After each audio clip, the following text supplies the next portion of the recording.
នាងខ្ញុំឈ្មោះឈៀមមករាខ្ញុំរៀននៅថ្នាក់ទី12នៃសាលាអង្គការលើកស្ទួយវិទ្យាពលរដ្ឋសប្តាហ៍ខ្ញុំមានទីកន្លែងកំណើតនៅទីក្រុងភ្នំពេញឪពុករបស់ខ្ញុំជាកម្មករសំណង់ហើយម្ដាយរបស់ខ្ញុំ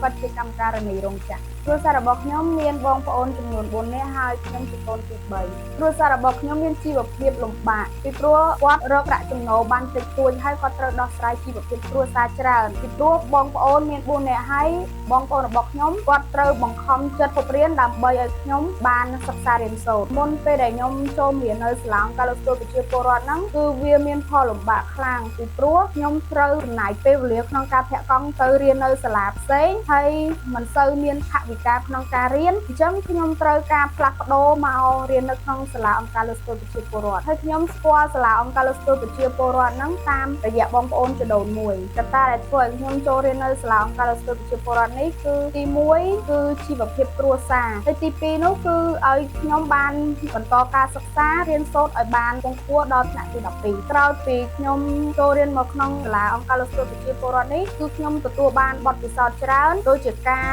ចូលរួមក្នុងការប្រកួតកម្មវិធីជជែកដេញដោលការចូលរួមក្នុងជាសមាជិកក្រុមប្រឹក្សាសិស្សហើយក្នុងកម្មវិធីសង្ក្រាន្តការដឹកនាំកូនក្រុម